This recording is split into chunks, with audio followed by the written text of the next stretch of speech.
I've always been captivated by fairy tales, and I think to a certain extent, due to their very nature, everyone is.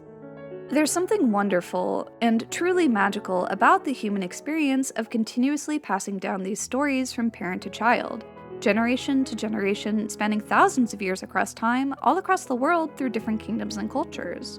Stories that were most likely told in the oral tradition of storytelling long before they were ever put to paper. They managed to survive even if the language and kingdom they were first spoken in is now gone because people were still sharing them with others. We learn most of these stories when they're read to us in our childhood by our families, often before we can even read them ourselves, which makes them familiar, comforting, and nostalgic as we grow older. And yet, I remember the odd wrongness I felt when I learned for the first time that the version of the story I had been told, and that I knew inside and out, wasn't true. That there was an older, darker, primeval version that my version originated from, but had been softened out of a protective form of love to shield children from the grim realities of the real world. And I desperately wanted to know what the true version was. But now I know that trying to find a true version of a fairy tale is simple folly, because one version can't be more or less real than another.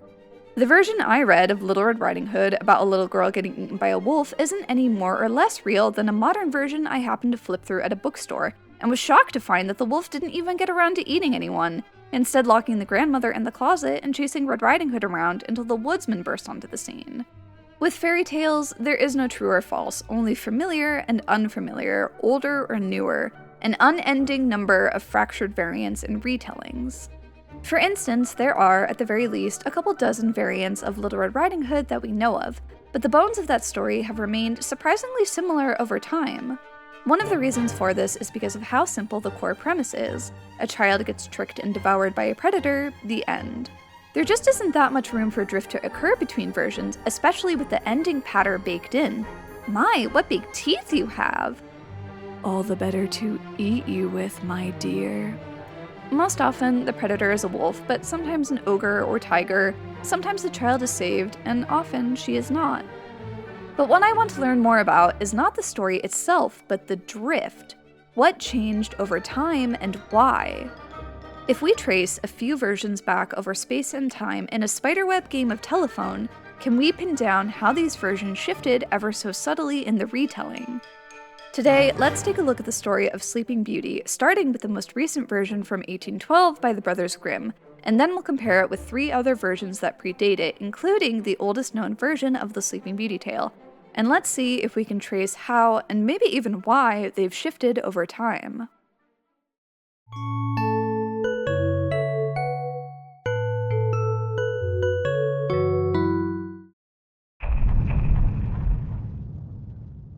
Brothers Jacob and Wilhelm Grimm published their first edition of Little Briar Rose in 1812 in their collection of children's and household tales, and a slightly revised version which created a couple discrepancies in the 1819 second edition. The Grimm's version is extremely well known and probably what most modern audiences think of as the Sleeping Beauty story. It's also the shortest at barely 3 pages long, and we'll get to why that is later on. Little Briar Rose. Once upon a time, there was a king and queen who desperately wanted to have a child. When one day, during the queen's bath, a crab, or in the revised edition, a frog, creeps out of the water and proclaims that, in less than a year's time, she will soon have a daughter. And then she does. Overjoyed at the birth of his newborn child, the king decides to hold a celebration, but immediately runs into a problem. He wants to invite all 13 fairies in the kingdom to the celebration so that they'll favor her with gifts, but he only has 12 gold plates to serve them during dinner. So, showing a considerable lack of foresight, he just doesn't invite one of them. On the day of the celebration, each fairy gives a gift like beauty and virtue to the child, but before the last fairy can give her gift, the 13th fairy shows up, furious at not being invited. So she declares that, in the child's 15th year, she will prick herself with a spindle and fall over dead, drops the mic, and then storms out as quickly as she came. This comes as a shock to everyone, but the 12th fairy assures them that she can use her gift to counter it, so their daughter won't die. She'll just sleep for 100 years instead. which I imagine her parents find to be quite a cold comfort, as the child they've been yearning for so long will live, but they'll just never get to see her awake or talk to her ever again.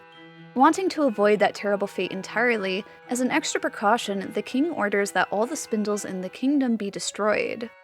The princess grows to be a beautiful, witty, friendly, and well-mannered young woman without incident, until the day of her 15th birthday, when the king and queen just leave, with no explanation or reason given. Maybe it was the curse, maybe they were picking up cake. She explores the castle unsupervised for a while until she finds an old tower, and when she climbs to the top, the door is locked from the outside, with the key still in it. Not thinking any of this suspicious, she opens the door and finds an old woman there, spinning flax at a spindle. Now, due to the royal spindle ban, the princess has never seen anyone spin before, and is so intrigued that she wants to try her hand at it, and when she does, instantly pricks her finger and faints on the spot. At that very same moment, just as the king and queen return, every single living creature in the castle falls asleep as well, whereas outside, an impenetrable Briar begins to surround the castle until it grows so large it completely hides it from view. Eventually, a legend begins to spread of Briar Rose, a beautiful princess sleeping at the heart of a castle concealed by an immense briar patch. While many princes tried to reach her, they were all caught in the thorns, which seemed to act like strong hands possessed with the will to trap them, and unable to escape, they all died miserably. 100 years later, a traveling prince happens to be passing through when an old man tells him about the local legend of Briar Rose, and that his own grandfather told him of the many princes that had died in vain trying to reach her. However, this prince, rest in peace to you but I'm different, refuses to listen to reason and immediately sets off to rescue her. And apparently, he is different, because as soon as he gets close to the thorns, they bloom and make a path for him to enter, only to then close behind him. He makes his way through the castle, which is deathly quiet, passing by the peacefully sleeping inhabitants until finally he makes it to the tower and sees the princess laying asleep in bed. A bed that was omitted from the first edition, where she presumably just landed on the floor. Entranced by her beauty, he gives her a single kiss, and in that moment, she and the rest of the castle and all of the people and animals wake up, and as if they had just been frozen in time, continue what they were doing. The prince and princess get married and lived happily ever after. The end. This version is what I think of as the bare bones of the Sleeping Beauty story. We have enough material to recognizably identify the story, but there are undeniable gaps, which I think the Grimm's brothers were at least partially aware of, hence the revisions they made in 1819. Some of these changes are innocuous, like the crab becoming a frog or the fairies being changed to wise women, but the late addition of the bed is quite telling. It's not a very romantic image to have the princess on the floor. She should be sleeping in a bed. So the question is, how did she get there? A bed being placed in the perfect position to catch her seems like a bit of a coincidence, even accounting for fairy tale logic. There's a gap in the story here, between the princess falling asleep and her ending up in the bed. And upon further examination, the Grimm's version is just riddled with holes like this. Why did the rest of the castle fall asleep? Where did the Briars come from? Why did they attack all the other princes until the last one? Who was the old woman, and why was she locked in a tower spinning when there was a ban? Was she supposed to be the wicked fairy, or just an innocent bystander? The hardest thing to pinpoint in the Grimm's version is, because it is so familiar, we have to be very careful about the invisible assumptions we bring with us into the story as a reader that aren't actually there. For my part, I started to notice that my mind would automatically try to smooth over these gaps. I thought maybe the reason her parents left was that they were overconfident that they had solved the problem by destroying all the spindles, but that's not in the text. My brain just applied a hypothetical explanation to make the story flow better. And the smoothing over can work both ways. I think most readers would assume that the kiss is supposed to be on the mouth, but since the text doesn't explicitly specify where, and kissing sleeping women hits a bit different in the modern era, as the illustrator, I used a bit of creative liberty to draw that kiss on the forehead. By combing over the wording of the text, while actively keeping our assumptions in check, can we better help identify these gaps and why they might have ended up there. For instance, nowhere in the text does it mention that the spindle is being used in tandem with a spinning wheel. It only mentions the spindle itself, meaning that she was probably hand spinning using a drop spindle. So, could this mean that the story has roots that predate the invention of the spinning wheel? If so, that would make it very old, as we have illustrations of spinning wheels from as far back as the 1200s. But we found the remains of whorl-weighted spindles that are, at the very least, Neolithic if not older. Also, if you're looking at the spindle and wondering what she was supposed to have pricked herself on, don't worry, we'll get to that.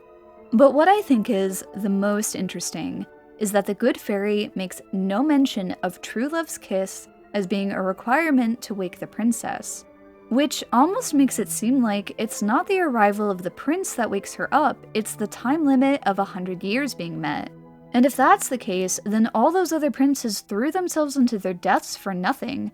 The only reason the last one didn't get pricked to death was just because he showed up at the right time, which would make the prince in this version completely incidental. It's an unlikely theory given the timing, but the role of the prince is something we should probably keep an eye on when we examine the earlier variants. Anyway, the brothers Grimm didn't claim to invent these stories. They collected and compiled them from other sources and then fit them into a shared, distinctly German identity, even if they were definitely not German in origin. And their source for Little Briar Rose comes from Marie Hassenflug, and her version was almost certainly based off the French version by Charles Perrault, because much of it is as identical as a story can be after being filtered and translated into another language. In 1697, Charles Perrault published Tales from Pastimes with Morals, or Mother Goose Tales, a collection of 8 fairy tales which included Sleeping Beauty, Little Red Riding Hood, Bluebeard, The Master Cat or Puss in Boots, Diamonds and Toads, Cinderella, Riquet with a Tuft, and Hop o' My Thumb, and each one had an explicit moral tacked on at the end. Again, these stories existed before Perrault, with perhaps the exception of Hop o' My Thumb, which appears to not have any known older counterpart, and maybe Bluebeard, though I doubt that, we'll get to it. But he changed and added and shaped them into a form that we now recognize as familiar to this very day. Perrault... where do I begin with Perrault? So, the Grimm brothers' decision to start compiling a collection of folktales was partially an academic attempt to preserve these oral traditions from fading into obscurity, sure, but it was also in large part due to the rise of Romantic nationalism in the early 19th century. They wanted to establish these tales as a point of pride, of a shared, distinctly historic German identity, even though they included and adapted several of the distinctly French versions by Perrault. And Perrault also had, shall we say, ulterior motives. So, in England and France during the 17th century, there was something called the Quarrel of the Ancients and the Moderns, and it was something of an academic debate at the time. The people on the ancient side valued the era of classical Greek and Roman antiquity as a source of great masterpieces and knowledge that had been rediscovered around the 15th century, and should be studied, recorded, preserved, and valued in order to also learn how to create great works that would last the test of time. From their perspective, the Renaissance was a golden age of enlightenment, the foundation that all current great works are built upon, and its greatness could never be rivaled. And on the other side, Perrault was the leader of the modern faction who thought that was stupid and that 17th century French works were superior to literally anything that had ever come before because they paid glory to the king and church, unlike those nasty, dumb, barbaric pagans that couldn't hold a candle to the civilized 17th century French authors. Like, I agree in theory, but on principle, I think this says more about Perrault's ego than anything else. This is, frankly, hilarious, considering that Perrault seems to be one of the only members of the modern faction whose works widely outlived him, especially since his most well-known works are retellings of fairy tales, with roots that run at least as far back as classical Greece and Rome. Anyway, point is, my dude wasn't trying to preserve these stories as an academic scholar. He embraced adaptation to create a more compelling story, and to his credit, clearly succeeded, as his versions have withstood the passage of time to the modern day. However, Perrault was a wealthy member of the bourgeoisie, and he published these tales for an aristocratic audience, which was considered to be, at the time, a trendy form of entertainment. And to say that this informed his narrative and moral lens is a bit of an understatement. For instance, his version of Little Red Riding Hood served as a cautionary tale about stranger danger to contemporary courtly women, warning them not to be tricked into getting into bed with a strange man, no matter how charming and kind he may seem. Whereas in his version of Bluebeard, a story about a wealthy nobleman whose last 6 wives mysteriously all vanished without a trace, and has recently gotten remarried to his 7th wife, and he's about to leave on a trip. But before he does, he tells his new wife to never, ever, under any circumstances, look in the basement, before promptly handing her the keys and booking it. And when she inevitably does take a quick peek, she finds the very murdered bodies of Bluebeard's previous wives. Once he comes back, he realizes what she's done and is about to murder her too, but he's stopped at the last minute and killed by her brothers.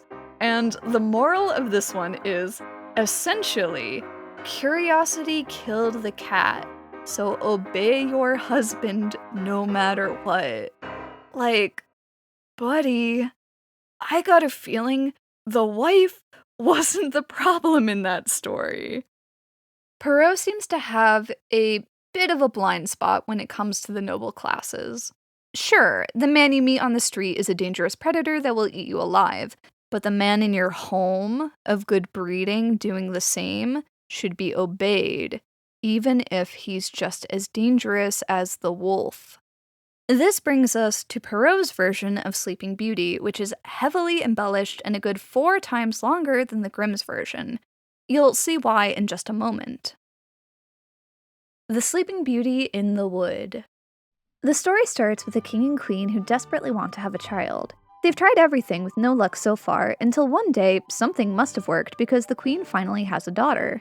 The king holds a grand celebration and invites all 7 fairies in the kingdom to attend as her godmothers, so that they might each favor the princess with a gift. There's a grand feast, and the banquet table is laid out with a custom gold serving dish with a lid and tableware for each fairy, made in advance just for this extra special occasion. When all of a sudden, quite unexpectedly, another fairy arrives uninvited, simply because she hadn't left her tower for the last 50 years, and everyone assumed she was either dead or enchanted, so the king didn't think to invite her like the rest. In a panic, he orders a place to be made for her, but she's the only one with a conspicuously non-gold setting, since everyone else's was a pre-order exclusive. This slights the old fairy, who starts muttering vague threats under her breath, which another fairy overhears and, reading the room, decides to hide. She knows that she can't prevent whatever is about to happen, but readies herself for damage control duty afterwards. Each fairy gives the child a gift of beauty, wit, grace, and so on until it's the old fairy's turn, whereupon she declares that the princess will be pierced by a spindle and die of the wound. Everyone is distraught until the last fairy reveals herself and uses her gift so that the princess won't die, but fall into a sleep which shall last 100 years, at the end of which a king's son shall come and wake her. The next part plays out the same as the Grimm's version. The king bans all spindles, 15 or 16 years later, the king and queen leave, the princess climbs up the tower and finds an old woman there spinning. Although, somewhat confusingly, this version clarifies that the old woman didn't know about the spindle ban, or recognize the princess either, which frankly just raises more questions considering that she's in the castle, but whatever. The princess asks to try spinning, and whether it was due to being too hasty or fairy magic, or maybe both, immediately pricks herself and collapses on the spot. The old woman calls out for help, and the castle staff try several methods to wake her, throwing water in her face, unlacing her bodice, striking her palms, rubbing her temples with perfume, but nothing works.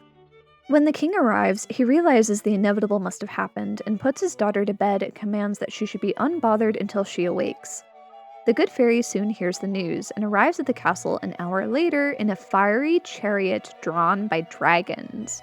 The fairy realizes that if the princess wakes up 100 years from now, alone with everyone she's ever known long dead, she'll probably be a little upset, and decides to curse the rest of the castle staff, inflicting that same terrible fate upon them, displacing them out of time so that when the princess wakes up, she'll have servants to wait on her. And then after all that, she doesn't put the king or the queen to sleep. Wasn't the opening about how badly they wanted a daughter? Anyway, the king and queen abandon the castle, forbid anyone to go near it, and the fairy surrounds the castle in bramble to protect the princess as she sleeps. 100 years later, a prince is out hunting in the woods when by chance he lays sight on a castle tower peeking out from the thorns, and intrigued, decides to ask some locals about it. The truth of what's in the overgrown castle has drifted over time, so no one knows for certain what's going on in there, but everyone agrees that it's probably haunted by ghosts or witches or ogres. Everyone, except for one man, who remembers that his father and grandfather said that there was a princess in there, sleeping for a century, waiting for a prince to come wake her. Deciding that he must be that very prince, he runs off to test his luck. The brambles part and then close behind him, he wanders through the castle, finds the princess, kneels beside her just as the enchantment expires, and she wakes up, they fall in love and get married, and live happily ever after, except that they don't, because there's a full B plot after this. The morning after, the prince returns home by himself, and when his father asks why he didn't come home last night, he makes up a story about getting lost and staying in a peasant cottage overnight. The king believes him, but his mother doesn't buy it, and after the third time he claims to have been out all night hunting, she's pretty sure that he's sneaking off to meet a lover in secret. The queen keeps questioning him, but he never tells her the truth because, although he loves his mother, she comes from a line of ogres, whom the king would have never married if not for her vast and enormous wealth. It had even been rumored that the queen had an ogre's taste for human flesh, and had been seen gazing hungrily at nearby children on more than one occasion. So yeah, the prince doesn't tell her, and keeps up the ruse for the next 2 years, while in the meantime, the princess has a daughter named Dawn, and then a son called Day, because he was a great deal more handsomer and more beautiful than his sister. 2 more years later, the old king dies, and our prince is crowned as the new king, at which point he's forced to publicly announce his marriage and brings his wife and children to live in the palace with him. Soon after, he starts a war with a neighboring country and leaves both the affairs of the kingdom and the well-being of his wife and children in the hands of his mother. An objectively terrible and short-sighted decision, because as soon as he's gone, the old queen sends his wife away to live in a woodland manor, and asks for the kitchen clerk to prepare the daughter Dawn for her dinner tomorrow. Horrified, but knowing he has very little choice in the matter, the cook makes a half-hearted attempt, but just can't bring himself to go through with it. Instead, he hides the child with his wife in the servants' quarters and feeds the queen some lamb instead. The same routine happens with Day and then their mother. They're kept safe for a time until the old queen takes a walk through the courtyard and happens to overhear the family squabbling. Realizing she'd been tricked, the next morning she orders a public execution of not only the mother and her children, but also their accomplices, the kitchen clerk, his wife, and their maid, to be carried out by throwing them into a tub of toads and vipers in the castle courtyard. But just then, the king arrives home early, demands to know what the hell is going on, and before anyone can even say anything, the old queen in a rage throws herself into the tub and is eaten alive. Which bums the king out a little because, after all, she was his mom, but he gets over it pretty quickly because he still has his beautiful, 100% human wife and children.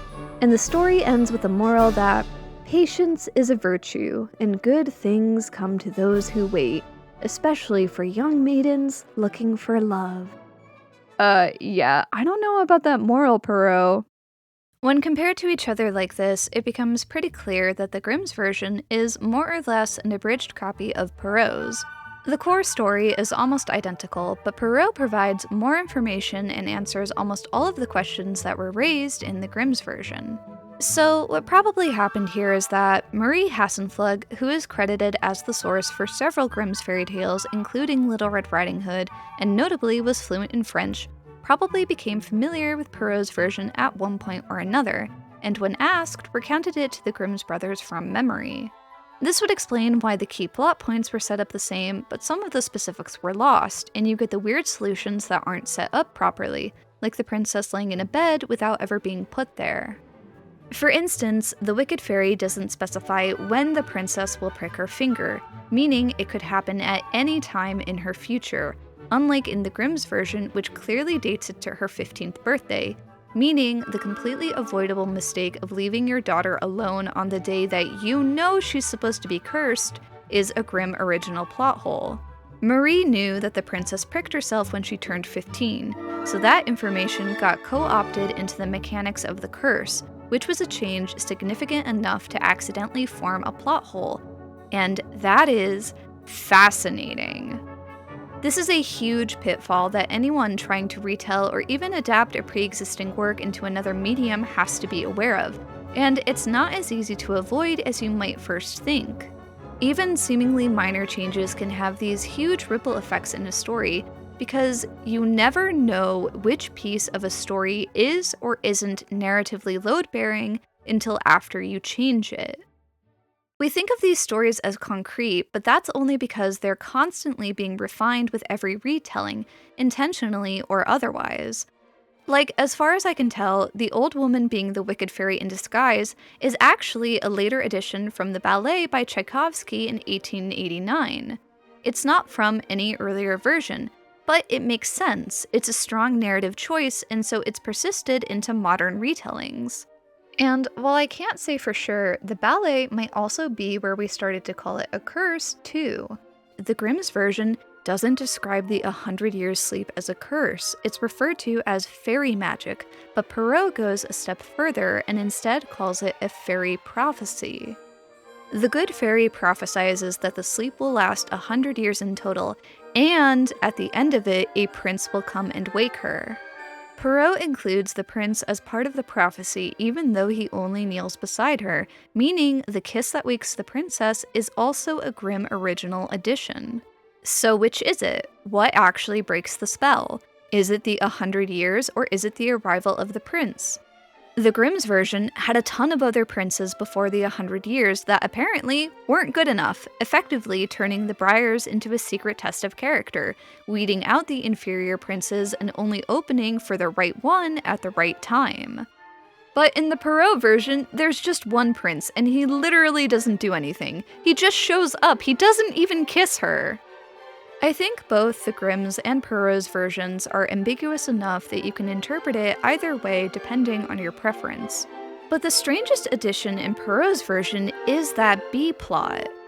It's weird, right? Most modern retellings of Sleeping Beauty stop after the big kiss, and that's because the rest kind of comes out of nowhere and doesn't seem to have anything to do with the first half of the story. The fairies never show up again, the 100-year time skip has no impact on anything, Sleeping Beauty lives in secret for 4 years before the prince's part-ogre mother tries to eat her and her children. The princess could be swapped out for any fairy tale princess and nothing would change. Also, if his mom is part ogre, shouldn't the prince be like a quarter ogre and his children like an eighth? It's baffling that someone like Perrault, who seems to care so much about the purity of noble bloodlines, was just fine with his male lead being part monster. I mean, it's almost like Perrault just made a wild character change to the villain without thinking about the narrative consequences that would create. Yeah, so let's get to our third sleeping princess. Giambatista Basile was an Italian poet born in 1566 and is best known for his work Pentamerone, which was published in 1634, only 2 years after his death, by his sister Adriana. Pentamerone is a collection of 50 fairy tales relayed diegetically in the larger narrative by 10 female storytellers over the course of 5 days, meaning it's a collection of stories being told in-universe within the main story. Pentamerone is acclaimed as being one of, if not the, oldest known, written, European accounts of some of these stories, including possibly the oldest known version of Rapunzel, and also maybe Snow White. But while the average reader could probably pick out at least a few story beats as familiar, if not the actual names that they're told under, by this point they're in a pretty different shape from their modern counterparts. And I mean like, upsettingly different. Basile ended each story with a moral attached to it, and they are a stark reminder that human values on morality vary wildly depending on the time period, culture, context, and location. A hero in one story can easily be viewed as a villain with enough time and distance. In Basile's version of Cinderella, she fully murders her first stepmother. She drops a chest lid on her to break her neck on purpose so that her father can get remarried to someone else. And that's like a mild example. These are not nice stories. We are firmly in the not safe for kids section of old fairy tales. And as a warning, there are going to be some unavoidable adult themes in basically all of the rest of these. So please proceed with caution. Like, we're here to have fun, but this one is a bit of a yikes.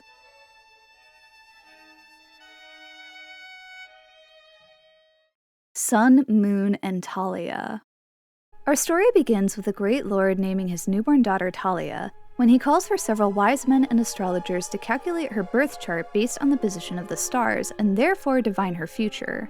Eventually, after working it all out, they conclude that Talia is going to be in grave danger from a splinter of flax, and with a considerable amount of foresight, her father simply forbids any flax, hemp, or similar materials be brought into his house, to avoid the danger altogether.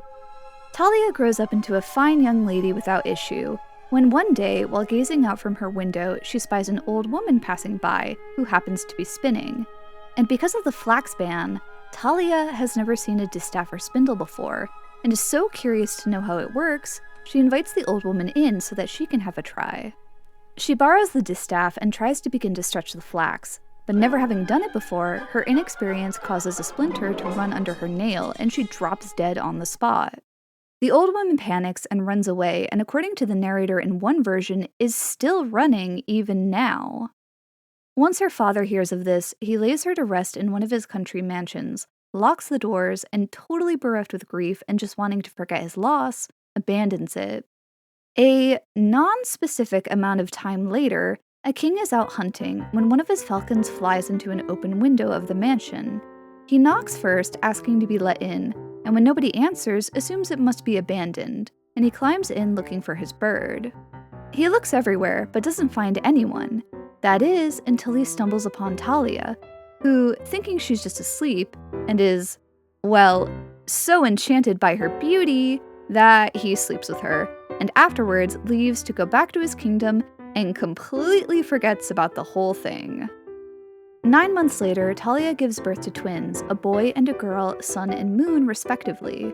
While attempting to nurse, one of them sucks on Talia's finger, removing the splinter of flax, which causes her to wake up, alone and confused with 2 newborns. Eventually, the king remembers Talia exists and returns to find her awake, and when he explains what happened, everyone is super happy and into it, and the king promises to take her back to his kingdom soon. So it's fine, this is fine, everything's fine. Except when the king goes back home to his wife, because he's already married. His first wife begins to suspect that something is awry, and when she questions his secretary, he admits that, yeah, her husband has a secret family. Furious, the queen devises a plan. She orders the secretary to deliver a message to Talia, saying that the king misses his children and wants them brought to the palace. Then, when they arrive, she promptly orders the cook to serve the children to her husband for dinner. The cook doesn't do that, and secretly hides them with his wife and serves some lamb for dinner instead. The queen watches with delight as her husband heartily tucks into the meal, and whenever he compliments the food, she responds, "Eat, eat, you are eating of your own," until he gets so fed up with her, he gets up and leaves. Still not satisfied, the queen pulls the same trick with Talia, and when she confronts her for being a homewrecker, Talia counters that she didn't have any say in the matter since she was asleep at the time, which is true. But the queen isn't having any of it and orders Talia to be burned alive in the courtyard. Presumably stalling for time, Talia kneels and asks if she can at least take off her clothes first. And thinking that it would be a waste for such a beautiful gown to be destroyed, the queen agrees. With each layer of clothing Talia removes, she lets out a loud scream until the final layer when, presumably hearing all the screaming, the king appears at the last minute and demands to know what's going on. Whereupon, the queen calls him out for his adultery and reveals her entire vile plot. To which the king responds level-headedly by having the queen and his secretary cast into the fire, and would have done the same to the cook before he revealed that the children were alive and well. The king promotes the cook to chamberlain, marries Talia, and they all live happily ever after. And this version ends with the proverb, "Those whom fortune favors find good luck even in their sleep." No. Basile. No. Okay, so this is the worst one. This is the most irredeemable version of the prince character. The king is just despicable. He cheats on his wife, sleeps with someone who couldn't give consent, and then leaves and totally forgets about her for like a year. And like, the narrative is clearly trying to justify this by making his wife like an actual child murderer. But if you have to make your villain resort to cannibalistic infanticide to make your hero look good in comparison, you may have gone a bit too far. So this isn't a good version of the story, but it is the most transparent, clear-cut depiction of cause and effect that we've seen so far. It's not the object itself, the spindle, that is so dangerous. There's nothing on a spindle to prick your finger on. It's the actual mechanical process of spinning fibers together that's the issue. The cause of her sleep-like death is the flax splinter embedded in her finger, and it just needs to be removed for her to wake up. It still only makes sense in that dreamy, surreal way that fairy tale logic works, but the way everything is explained is much more straightforward. And yet, it's almost more notable for what's missing. No fairy godmothers, no insulted bad fairy, no golden plates, no 100 years sleep affecting the entire castle, and no briars concealing it. Elements that, up until now, seemed inseparable from Sleeping Beauty just aren't here. The brothers Grimm knew about Pentamerone, even openly praising it, but we don't know if Perrault did. There's overlap, for sure. Out of Perrault's 8 fairy tales, 4 of them have a direct counterpart in Pentamerone, and Basile did actually use the fairy godmother story beat in his version of Snow White. In that story, the fairies bless the child at birth, but one of them trips and is so mad about it that she curses the child to die by a comb being left in her hair. And when that happens, her mom keeps her body in a crystal coffin locked in the basement, which is why on her deathbed, she warns her brother to never, ever, under any circumstances, look in the basement before promptly handing him the key and dying. But much later, when he warns his wife, she doesn't listen and discovers the body, freaks out, and rips the comb out of her hair, which wakes her up. And that's beat for beat what happens in Bluebeard. If Perrault is not pulling directly from Basile's stories, then they are at the very least pulling from more or less the same sources. Sources like Perceforest. Perceforest is an absurdly lengthy medieval chivalric romance, estimated to be written in French around 1340 by an unknown author. The story is a founding myth of a pre-Christian Britain and references several key players in Arthurian legend, like King Arthur, Merlin, and Lancelot, but it also pulls broadly from Greek and Roman history and mythology, and several gods and goddesses are just also there, doing their thing. And one section just so happens to bear a striking resemblance to Sleeping Beauty, between the royal knight Troylus and the princess he serves, the Lady Zellandine. One of the defining features of chivalric romance is the concept of courtly love, and its portrayal of the very specific relationship between a lady of noble birth and her chosen knight in her service, and the element of the unstoppable, borderline divine, ennobling power of love it creates.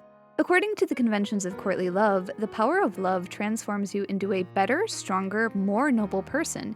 It reframes every fight, every great deed performed as not self-serving, but a selfless act to attain honor. Not for yourself, but for the woman you serve. And whether or not this was the intention of the author, the inclusion of the goddess Venus and her dominion over lovers makes the very act of loving someone a divine state of being and blessing of the gods. And this framework is going to be instrumental to our examination of this narrative. So with that in mind, let's take a look at our oldest Sleeping Beauty, Troylus and Zellandine. Troylus is sailing on the open seas and is pining something fierce to be reunited with the maiden that he serves, his best friend, the love of his life, the Princess Zellandine, when he just so happens to run into some sailors from the Kingdom of Zelland, because a terrible accident has befallen the Princess Zellandine. Some time ago, the princess just suddenly collapsed and hasn't awoken since, and nobody seems to know why or how this happened. So they take Troylus back home with them, and he gets started on his plan to save her. So he begins his investigation into what could have caused her illness by analyzing the testimonies of several key witnesses. According to one old woman, Zellandine was with her cousins, who were taking turns idly spinning flax, but right after Zellandine took the distaff and began to spin, she fainted and hasn't woken up since. The people suspect that it's only through the favor of the goddess Venus, who Zellandine always honored, that she's being kept alive and healthy. And then the old woman does something to Troylus that gives him amnesia and also drives him fully insane. The text just doesn't explain what she does, so for all we know, it could be straight up magic, a Jedi mind trick, or maybe just a good old-fashioned bonk on the head. She does this because her son is also in love with the princess, and she doesn't want Troylus getting in the way, I guess. Anyway, Troylus wanders around until he ends up at the king's castle, where the court fool loudly proclaims that this is the man that will save the princess. The king doesn't really believe the fool, but lets Troylus wander around where he pleases anyway, and luckily he stumbles into the Temple of Venus, where she appears to him in a dream and restores his mind by wiping her saliva on his eyelids. An orthodox method, but okay. Troylus immediately continues his investigation and learns that, according to the midwives, the illness is probably due to a divine punishment. See, there's this local custom where, when a child is about to be born, a banquet table should be set for 3 goddesses: Lucina, goddess of childbirth, at the head, with Themis, goddess of fate, and Venus, goddess of lovers, at either side. The midwives suspect that the banquet must have been unsatisfactory in some way, and at least one of the goddesses must have been insulted and caused this terrible fate to befall Zellandine. Because it's a divine affliction, the king placed her in the highest room of a tower and locked every entrance except for the top window facing east, so that the sun god might pull double duty with his side hustle as the god of medicine and heal her. Troylus happens to run into the old woman's son, kicks his ass, takes his armor back, and sets off to find the tower, and failing that, prays to Venus for guidance. She responds by telling him not to worry about it, because once he penetrates the tower's defenses, he'll find the sleeping maiden and realize that the cure was inside of him the whole time. Confused, he asks for clarification, and Venus insists that life finds a way, and to stop asking and just go for it, dude. When he eventually does find the very impenetrable tower, after agonizing over a plan until nightfall, Troylus is so tired, hungry, and lovesick that he rationalizes that he has the power of the gods and true love on his side, so he dives headfirst into the moat. Now on the other side, facing a literal insurmountable wall, this causes him to sulk so loudly that Zephyr, the west wind, shows up and offers to carry him up, but only on a few conditions.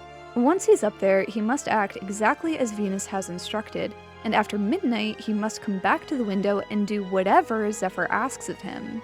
Troylus would do anything for Zellandine, so of course he agrees, and Zephyr carries him swiftly to the top. Nervous now that he's finally here, Troylus lights a candle, pulls back the canopy to see Zellandine sleeping, completely nude, and once he gets over his initial embarrassment, he's deeply sad to see her in this condition. He yearns to give her a single kiss, but realizes that would be a very bad, no-good thing to do, as he's already violated the code of chivalry by breaking into a lady's bedchamber without permission, and it'd be unthinkable to actually touch her while she's asleep. But then he immediately stops thinking with his brain, because after all, he reasons, kissing can be medicinal and revive a person who's fainted, so he tries this method out more than is probably medically necessary. When this doesn't do anything, Troylus laments that Venus promised that he would know what to do when he got here, but he still doesn't know how to cure her. To which Venus arrives invisibly, calls him pathetic, and tells him to get in there, champ, and go for a home run! He's tempted, but hesitates. His feelings of loyalty to Zellandine explicitly state that doing so would be a betrayal to the person he loves, and he could not be considered a friend to her in any capacity afterwards.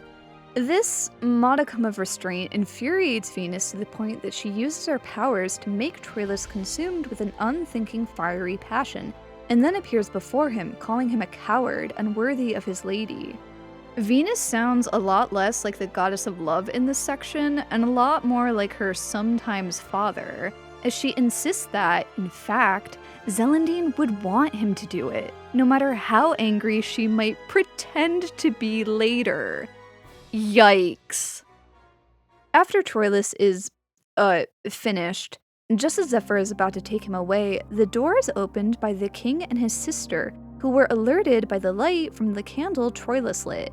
And what they see, from their perspective, is standing on the windowsill of the tallest tower, a knight clad in full armor lit only by pale moonlight, in one swift motion mount a colossal bird and take off silently into the dead of night. The king is convinced that must have been Mars, god of war, one of their direct ancestors, and noticing his daughter's somewhat pale face, thinks he must have given her some medicine to help with her illness, while his sister, noticing the sheets, realizes he probably did a bit more than that, but decides to play it cool and keep quiet. 9 months later, Zellandine gives birth to a baby boy, and while trying to nurse, he sucks on one of her fingers, and only a few moments later, Zellandine wakes up feeling fine, but weirdly exhausted. The aunt shows the princess her newborn son, to which she bursts into tears of disbelief. Her aunt tries to reassure her that the god Mars is probably the father, and seeing how she's awake now, probably did it to save her life. And now they have this sick demigod boy heir to add to the family. So really, it all worked out for the best. And now the aunt can finally reveal Zellandine's tragic backstory. For you see! On the day of Zellandine's birth, the aunt was the one in charge of setting up the table for the 3 goddesses, and after finishing her task, she stayed nearby the door to eavesdrop. Everything went as normal, except Themis' setting was missing a knife, as it had fallen down under the table unnoticed. Lucina blesses the child with a healthy body, but Themis, feeling slighted, declares that from the first spin of linen that she pulls from the distaff, a splinter will prick her finger, and in this way she will immediately fall asleep and will not wake up until it is sucked out. To which Venus vows in return that she will absolutely make sure that the splinter is sucked out, no matter what. The aunt concludes her tale by saying that the gods must have wiped that memory from her mind until now, so that she couldn't interfere with destiny. But also, Bryant's translation doesn't specify that the knife was missing because it happened to fall down, or that the gods erased her memory, implying that it wasn't just a chance accident and that it is entirely the unnamed aunt's fault. And with that, the mystery is finally solved, which does nothing to cheer Zellandine up, because knowing why it happened doesn't exactly make her feel any better about it. When, just then, a bird with a human face and the chest of a woman takes the child, literally tells them not to worry about it, and then just flies away. Okay, fine. Eventually, Zellandine recovers from the whole ordeal, until about a year later when the king decides it would be a great idea for her to get married to some other royal knight. This guy, Nervin. When Troylus catches wind of this, he shows up in disguise at the royal tournament, beats his ass, and afterwards, they all sit down for a lovely, if slightly tense, dinner. Which, unfortunately, is just enough time for Nervin to ask Zelland for permission to marry his daughter, which he does, and then proceeds to tell Zellandine the good news. She asks if they can give her until noon tomorrow for her to think it over, which they agree, which should give her just enough time to run away, because she's already in love with Troylus, and she's fully prepared to just book it into the woods instead of marrying some other guy. Remembering that mysterious knight was also from Royalville in Scotland, the same as Troylus, she asks her maids to send him a message so that they might talk in secret. When he arrives, she is overjoyed to see that it's her beloved friend. Finally reunited, Troylus explains everything to her, including a vision about their son who is being looked after by the gods, and has been prophesied to bring glory to Britain. Zellandine is upset by what Troylus did to her, but accepts that it's not really either of their fault, as the blame lies entirely at the feet of the gods, manipulating both fate and them. They decide to run away together back to Great Britain and finally get married. Before she leaves, she calls out to her maids to tell her father and aunt that Mars is taking her back home because they're forcing her to marry against her will, and so ends the tale of Troylus and Zellandine. Perceforest is a fascinating variant for a number of reasons. One very surprising addition being that Troylus and Zellandine already knew each other and were already in love. That is so wild that that plot beat hasn't survived to seemingly any other classic versions, because it erases a lot of the problems in the later editions of True Love's Kiss being to a complete stranger, because it would legitimately be true love's kiss because they're already in love. Meeting and falling in love with the prince before the main events of the story has become such a commonplace practice in modern fairy tale retellings that I'm just gobsmacked to see it present here.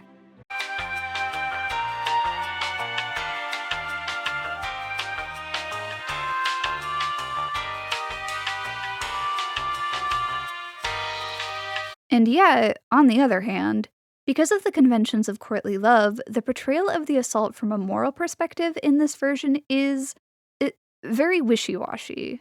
This is the only version to plainly acknowledge that assault is not a cool thing that heroes do, but then immediately sidesteps the issue by placing both the action and blame firmly at the feet of the gods. The whole concept of chivalry is so diametrically opposed to this plot beat that you can see the narrative come to a grinding halt as the author has to bend over backwards to try to justify Troylus' actions. Troylus is still framed as a hero, despite doing an unheroic thing in these extremely specific, non-replicable circumstances, but only because he was forced to and because it was ultimately for heroic reasons. Whereas in Sun, Moon, and Talia, I did not get the impression that Basile thought that the king was a scumbag, even though he is the worst one. Like, it's an interesting narrative concept about free will, but in this specific situation, I don't think that defense would hold up in fairy tale court. Anyway, perhaps the strangest thing about Perceforest is that, by starting the story from the prince's view, the Sleeping Beauty plotline effectively morphs into a mystery that the prince is working to solve through amateur sleuthing.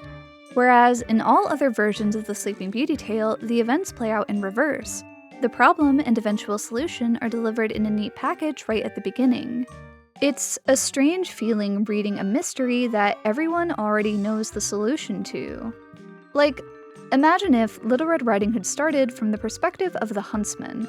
Her mom shows up in town looking for her daughter. She was supposed to be home hours ago, and it's about to get dark, and she's starting to get worried. And as you start walking through the woods, you see a small set of footprints that suddenly take a sharp turn to wander off the path, right next to a set of enormous wolf tracks. And the trail leads you to a small, isolated cottage, where you notice that the door is unlatched and hangs open ever so slightly. Ugh, haunting. Like, I don't know about you, but there's no universe where I go in that house. But this might also explain why Sleeping Beauty, despite being the titular character of her own story, doesn't seem to actually do much in it. Because what if she wasn't supposed to be the protagonist in the first place? And I don't even mean the prince, I'm talking about her son. The framework of the Sleeping Princess narrative functions surprisingly well as a heroic origin story. A child of royal birth, conceived in a bizarre manner arranged by the gods, is then taken away to be raised in secret by those gods, in preparation for some prophesized destiny. In the case of Perceforest, that destiny is having a hand in the fictional founding of Great Britain. Yet over time, with narrative drift, less and less significance was placed onto the child. Sun, Moon, and Talia includes the children's name in the title before hers, whereas Perrault drops the inclusion of the children's names until the birth aspect was removed entirely in the Grimm's version, and the story was reduced to, a princess is cursed to sleep and is woken by true love's kiss. The story, as we know it now, feels incomplete because it is, and I think there might be something to that. As far as we know, Perceforest is the oldest, still definitively recognizable Sleeping Beauty variant, and with all these other versions in mind, we can now reduce the story down to its most basic components. While other components of the stories vary, there is always a prince and princess, a divine insult, a prophecy of doom at the birth of a child, an enchanted sleeper, a maiden in a tower, and an unusual pregnancy resulting in the birth of a child, or sometimes twins. There aren't any myths that match up perfectly with all of these elements, but there are a few that are pretty similar, such as the ancient Greek myth about Danäe. In that myth, the Oracle of Delphi prophesies that King Acreus's daughter, Danäe, will give birth to a son that will kill him. So in order to avoid that, he locks her up, either underground or in a tower with no entry other than a skylight. Unfortunately, there's no walls that can keep out the gods, and Zeus impregnates her via shower of golden rain, and she eventually gives birth to a baby boy, the hero Perseus. When the king learns of this, he banishes them to the sea, and they wash ashore on an island, where King Polydectes wants to marry her against her will.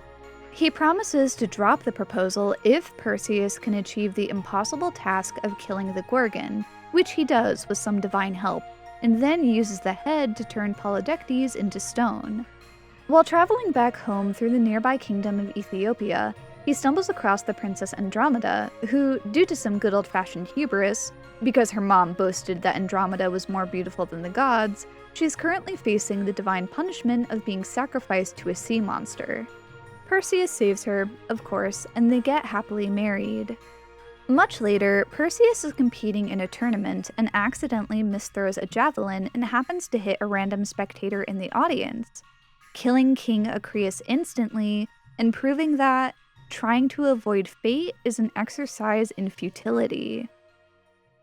Although they've been rearranged slightly, this myth has all of the key story components for Sleeping Beauty, except for the enchanted sleeper, which seems like it would be kind of important for Sleeping Beauty.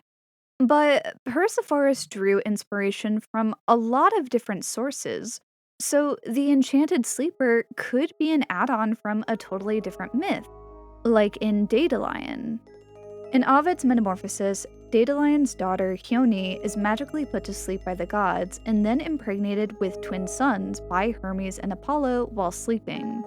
Combine these two myths together, bada bing bada boom, instant Sleeping Beauty. So, counterintuitively, it appears that the Danäe myth is much older, more extensive, and has more in common with the core Sleeping Beauty story than the Deadalion myth, which seems to be a later addition that was added more for flavor than anything else. But if the story is missing the definitive enchanted sleeper, then can we even classify this as Sleeping Beauty?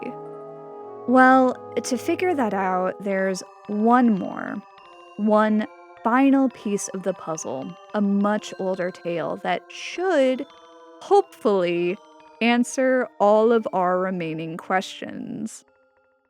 Tale of the Doomed Prince.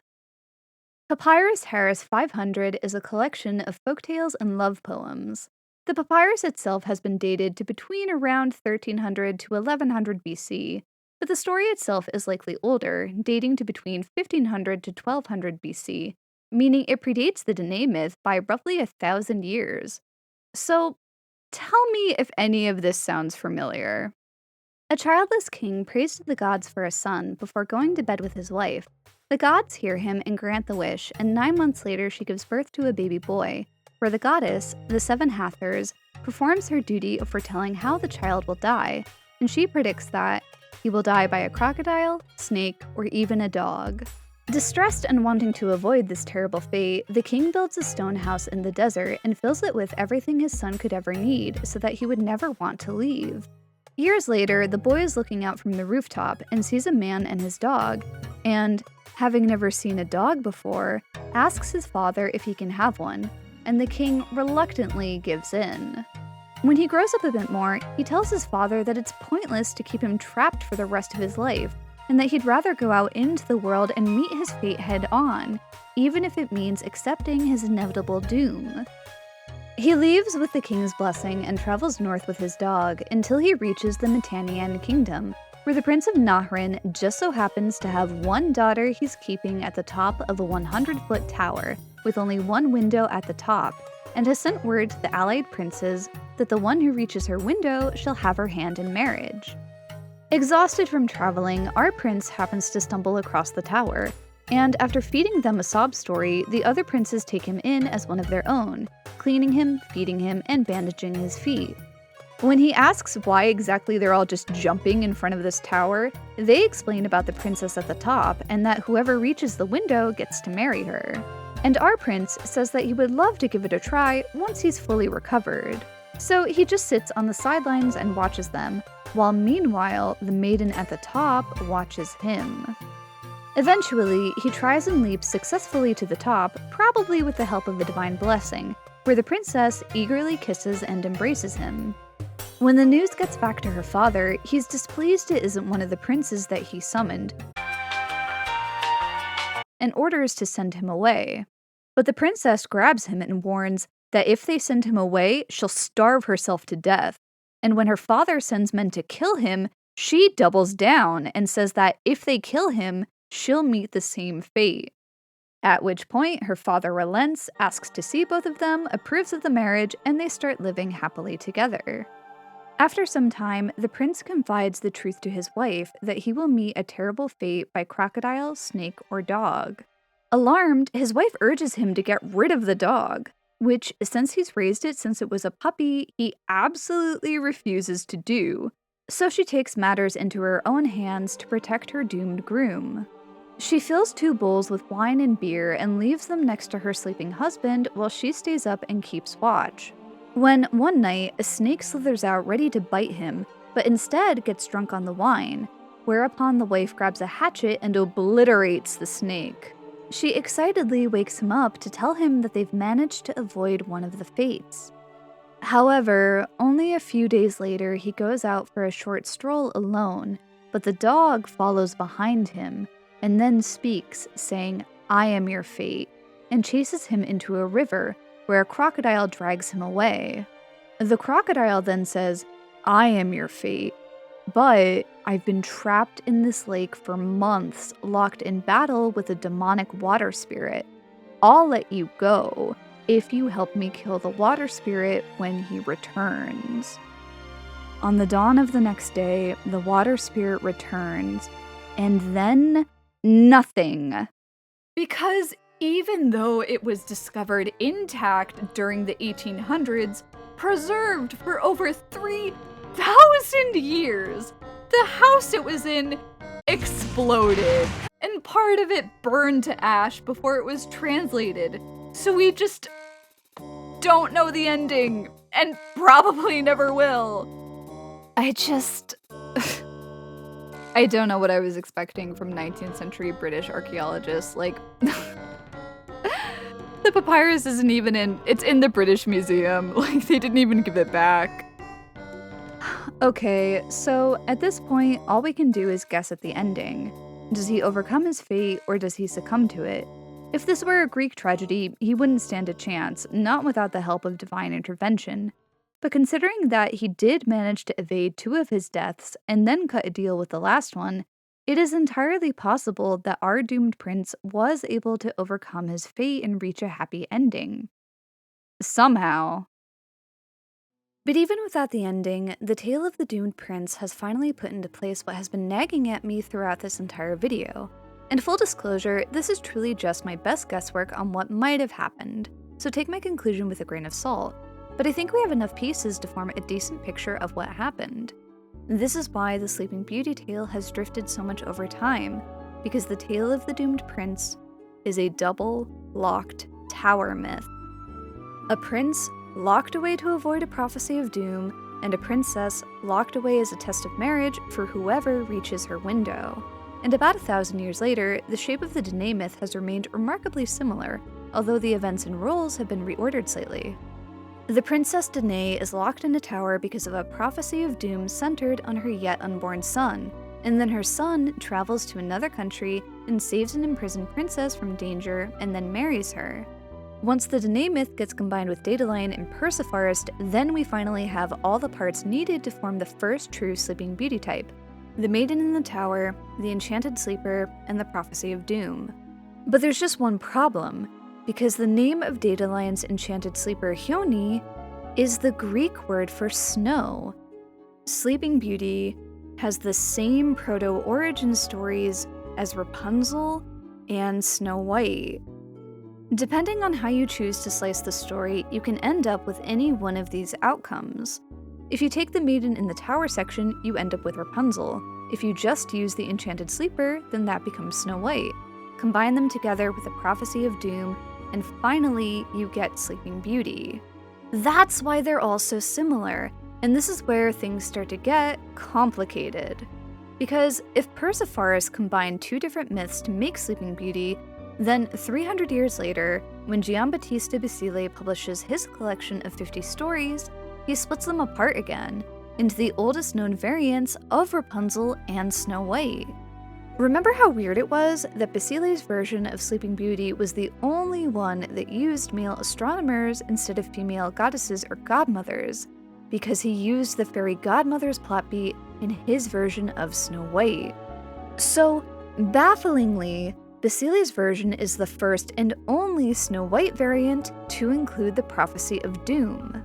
And this is going to become a pattern, as each new writer picks and chooses what elements to keep in one story or add or remove from another. 65 years after Basile's death, by the time we get to Perrault, he only adapted 8 fairy tales, which did not include a version of either Rapunzel or Snow White, because he took the body in the basement from Basile's Snow White and turned it into Bluebeard. And this is going to have some wild ramifications.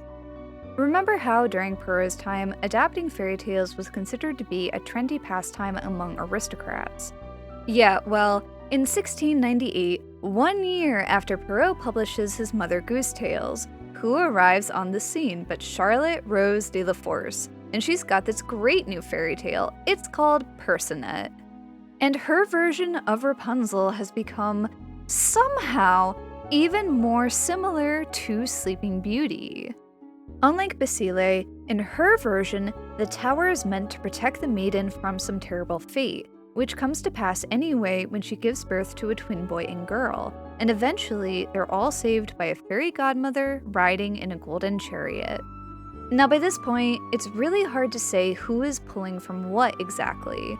De la Force and Perrault both have a fairy riding in a golden chariot, which is an element used in the Greek play Medea, which Basile makes a direct reference to in Sun, Moon, and Talia, saying that the wife is acting with the wrath of Medea. You've probably realized by now that trying to cleanly classify fairy tales is an actual nightmare, because ultimately, all stories are one story, which is fine unless you're the Grimm's brothers in 1812, in which case you've got a big problem. They're not just writing down one story, or 8, or 50, they're making a collection of 86 distinct tales, and of course they want to document their own version of Rapunzel, Snow White, and Sleeping Beauty. But this is the first time in almost 200 years that these stories have been put back in the same book together again, and now that they are, their sources are starting to look eerily similar. So, what do you do in that situation? You change some things, you adapt and swap them around. They take the part about a servant being ordered by an evil queen to cook a child for dinner and then tricking her by using an animal substitute and moved that into Snow White. Perrault had a bunch of failed attempts to wake the princess, like unlacing her bodice, so they added that as well, so the attempts on Snow White's life with the comb and the apple could be the rule of 3. And in their version of Rapunzel, they initially kept the fairy garden and the birth of the twin boy and girl, but they changed it to a sorceress and removed the pregnancy in the final edition in 1857. Oh, and they also specified that the prince lost his eyesight when he landed on the briars at the bottom of the tower, just to spite me personally, I guess. This is why their version of Sleeping Beauty is so incomplete. The ending is missing because it got cut up and pieced together with Rapunzel and Snow White over and over again. Combined, split apart, combined again into this stew of cross-contaminated stories and ideas until it became something entirely new, and in some regards, better. In the modern day, we recognize these stories by the specifics that are unique to them: the poisoned apple, the spinning wheel, the long hair. And we kind of have to do that, because otherwise all fairy tales are just a mush of indistinguishable building blocks that can be arranged in any order to build a slightly different castle. And honestly, that's what I really love about fairy tales, it's their ability to change. For some reason, I remember really clearly being a kid and seeing for the first time one of those clickbait type articles about the real story of Sleeping Beauty, where they revealed that True Love's kiss wasn't what originally happened. And while that is true in some versions, it isn't true for the oldest one, The Tale of the Doomed Prince. The assault was a later add-on from a different myth that could just as easily be taken out as it was put in, because one version of a fairy tale can't be more or less real than another. Sleeping Beauty, although she's always the titular character, is not always the main character. Sometimes her children come first, or her prince, or she's a cool origin story for her heroic son. Once, she was even a doomed prince meeting a terrible fate head-on, who rescued a princess from a tower and was saved by her in return. Sleeping Beauty's building blocks have so much potential to create a really good retelling, and I think it is kind of criminally underutilized. Like, what is this story's legacy? The ballet? The adventure of Link? Shadow of the Colossus? Does her story truly start and end as a damsel needing to be saved? That's not true for the other princesses. I could have made this video on any fairy tale, but I didn't need to for Cinderella, because as long as there's inequality in the world, we're never going to stop retelling that story. They eliminated the actual wolves from England before the Brothers Grimm even wrote Red Riding Hood down. Disney's Snow White and the Seven Dwarfs and Tangled have clearly cemented their legacy for their stories, but Disney's Sleeping Beauty? A film so luxurious and splendid a production it cost $6 million US, over twice as much as the last 3 films, that when it only grossed $5 million, it resulted in massive company layoffs and almost destroyed the animation department. A studio that had already adapted Snow White and Cinderella into massively successful films just really struggled with this one. Snow White is outnumbered 7-1 by male characters, Cinderella has an entire comedic animal B-plot, and yet Aurora's impact on her film feels extremely absent compared to them. She's overshadowed by Maleficent, the fairies, the kings, and by this point in time, the animators had finally figured out how to animate a compelling male hero, something they had wanted to do since Snow White, but was just too taxing for a team of all-male animators to pull off. Nobody wanted to draw the prince because it was boring, okay? They wanted to draw pretty girls and funny animals and villains, and honestly, same. So, not only is the prince very present in this film, he gets to fight a dragon at the end. Like, genuinely, parts of this film are so good, and it is truly gorgeous to look at, and Maleficent is my favorite, and Prince Philip is so good. And I love the fairy godmothers. We never get 3 old ladies just doing stuff outside of murder mysteries. But I can't recommend this movie as a film to anyone because the whole is weaker than the sum of its parts. Aurora is supposed to be the main character. She's the titular character, and she's just not present for the film. Aurora doesn't even appear on screen until almost 20 minutes into the film, gets about 30 minutes of being awake, passes out, and is woken up with 10 minutes left, but doesn't get any more dialogue. And it's not a very long film. At an hour and 20 minutes, she's only present for about half of the runtime, and her absence persists. In 2014, the second of the now infamous live-action Disney remakes was made for Sleeping Beauty. This was their chance to do it again, but better. And is the spotlight cast on Aurora in that film? No. This time, the story is from the perspective of Maleficent, inspired more by the popular musical Wicked than anything else. The modern criticism that Sleeping Beauty doesn't get to do anything in her own story is true. She doesn't have to overcome any obstacles or put in any hard work for her happy ending, which makes her less compelling than her underdog counterparts.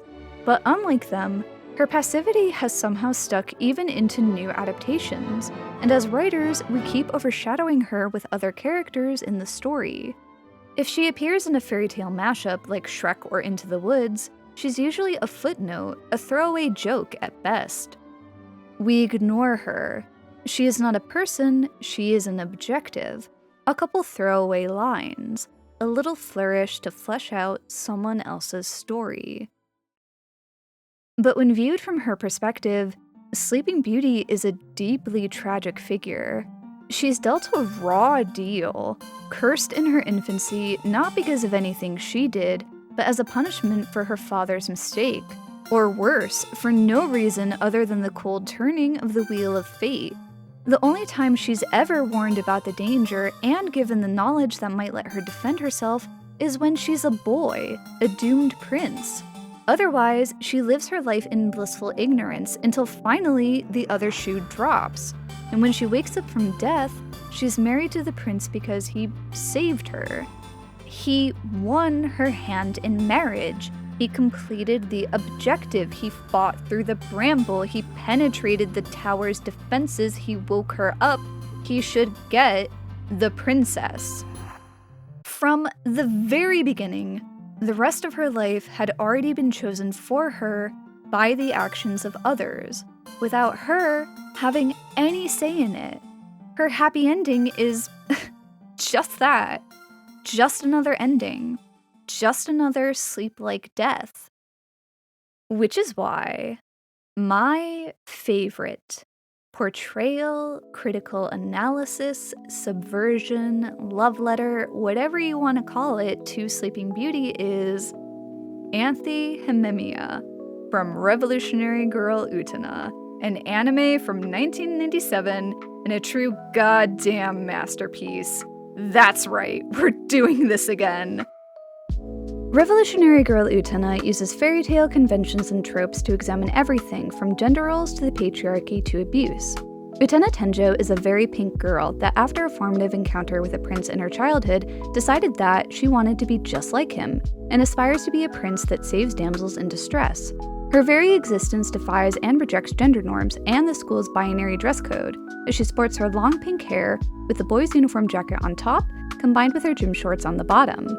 Meanwhile, Anthe, last name literally has the word princess in it. Hememia is the Rose Bride that qualified duelists are sword fighting for ownership of and complete possession of her, because whoever is engaged to her will receive the purposefully vague eternity, brilliance, miracles, the power to revolutionize the world. Anthe's character is introduced by being slapped by some guy, and for slightly unrelated reasons, Utena beats his ass and accidentally ends up engaged to her. And despite Utena's repeated protests that she doesn't even want to be engaged to Anthe and that she should really stop being the Rose Bride, just quit and save herself the trouble, Anthe is, seemingly, totally fine with this. This is her job. This is her role. She doesn't have an opinion one way or the other. She must be engaged to whoever wins her hand in a duel, and it doesn't matter who that is, or how they treat her, or what that person might do to her. She says she doesn't want to be saved, and it's weird and concerning. Anthihememia is an excellent character, whose definitive quality is being passive, and so by design, we know almost nothing about her for most of the series. Revolutionary Girl Utena takes the concept of a character that doesn't do anything in her own story and runs with it, pushing that passivity to its absolute limits until finally it reaches its, in hindsight, seemingly obvious narrative conclusion. Because, without spoiling anything, Revolutionary Girl Utena is Sleeping Beauty. Hidden deep in a forest, protected by an impenetrable barrier, stands a castle, and at the top of the tallest tower is a cursed princess in a sleep-like death who is waiting to be awoken by her true love, her prince. And the prince in Utena is really interesting, because they split him in half. I am now absolutely certain that the creative team, B. Papas, knew about the other Sleeping Beauty variants, because this series is not just a Sleeping Beauty retelling. It is also the exact experience of growing out of childhood and learning for the first time that the fairy tale you adored, that you knew inside and out, wasn't true. The fairy tale prince, the ideal, the gentleman, noble and pure of heart who serves the ideals of chivalry, is introduced in silhouette in episode 1 via flashback. He saved Utena as a child, and she was so impressed that she thought, being a prince, honestly, seems a lot better than being a princess, so she decided to do that instead. And while I adore girl princes as much as the next person, the problem with that here is the prince isn't real. The prince is dead. He doesn't exist anymore. He's an illusion, a bedtime story. He's propaganda. The fairy tale prince is a facade worn like a mask to maintain control over others. He is beautiful, which makes him even more dangerous than the wolf. In reality, the prince is a villain, the kind of guy that wields chivalry like a knife to take advantage of both men and women and then forgets they exist. His kindness is only a means to an end, and he'll turn around and stab you in the back the moment you are no longer useful to him.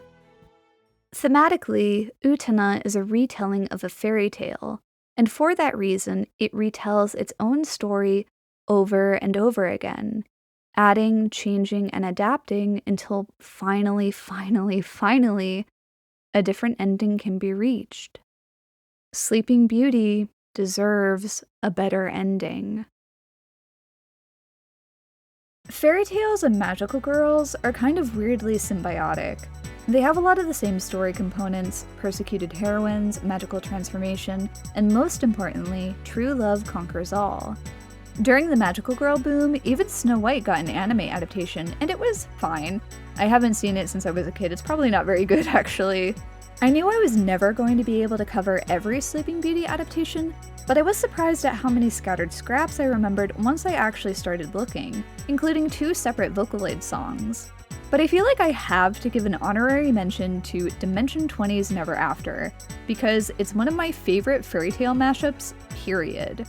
Dimension 20 is a D&D actual play show, and Never After, despite being the horror season, is very, very funny, and surprisingly heartfelt. Like, genuinely, it has brought me to tears. Spiritually, it's very connected to Princess Tutu, in that the characters are becoming increasingly aware that the hand of the author is perfectly content to make them suffer, as long as it makes for a good story. But, like, with less ballet and more bubblegum and whiskey. And the same amount of talking cats, weirdly. This video probably wouldn't even exist without Never After, because it does focus so heavily on fairy tale variants and retellings. And I think it's what initially piqued my curiosity about not only how much they've changed over time, but how they're going to change again. In the opening scene, Siobhan Thompson is introduced playing her character Rosamund Dupree, her version of Sleeping Beauty, where the prince never came for her, and she woke up alone, and the Briars have taken root in her body, because they have to keep her safe. At the time of recording, the first episode is available for free on their YouTube channel. The rest is either for members only or on their streaming service. And also, like, this isn't an ad. I have no affiliation with Dropout. They do not pay me to shill for them. I just really like Never After, okay? Anyway, this video took like a year to make, working on it on and off again between other projects. My mom jokingly called it my magnum opus, but genuinely, I feel like I've never worked harder on anything in my life. So if you enjoyed this, please share it with a friend or something.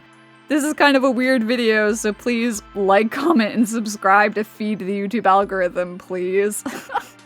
Honestly, I'm not even sure if I'll even be able to make something like this again, or at least not at this scale. This was a very art-heavy video. Like, conservatively, there's probably like, I don't know, 500 unique drawings in this video? So part of the reason I've been gone for so long is just because of how dense this project was. This is what my paper flowchart initially looked like, and I felt very much like a rambling maniac with thumbtacks and string trying to piece this all together. But even putting that aside, I just burned myself out real bad. I increased my output to 1 video a month, which left me very little time between videos to recover, so I'm gonna rework some things going forward. I was always planning to come back, I just didn't think it would take this long. I'm sorry I left without saying anything. Thank you for waiting for me.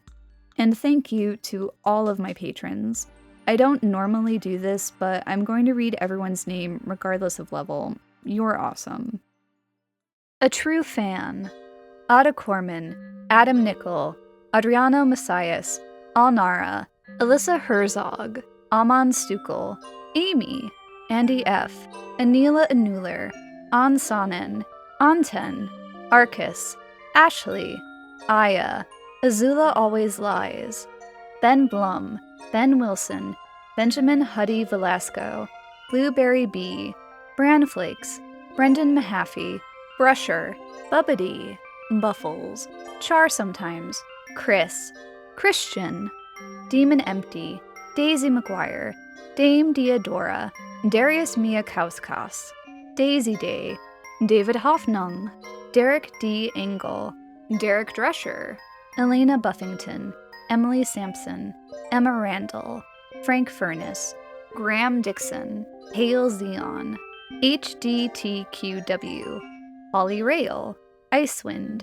Jay Miller, Jaina, Genisms, Joelle Locke, Jonathan Ames, Josuke Higashikata, JT Lewis, Kate, Kevin R. Turner, Kylie, Lesbian Witch, M. Ellen Thomas II, Matthew Maudsley, Merely Modal, MX Sharkpup, Napsandal, Nathaniel Witchman, Neemau, Pan Dulce Warrior, Quinn, Quinn Lindstrom, Red, Robert Daffin, Robert Probust, Rosie, Ruler of the Clouds, Sam, Scott Paulson, Severus Snape, Salicyl, Stelly, Tadeo Deoria, Theo, The Piachu, Twyla27, Tyler, Valerie Messinger, Violet, and Woolly Wumpus.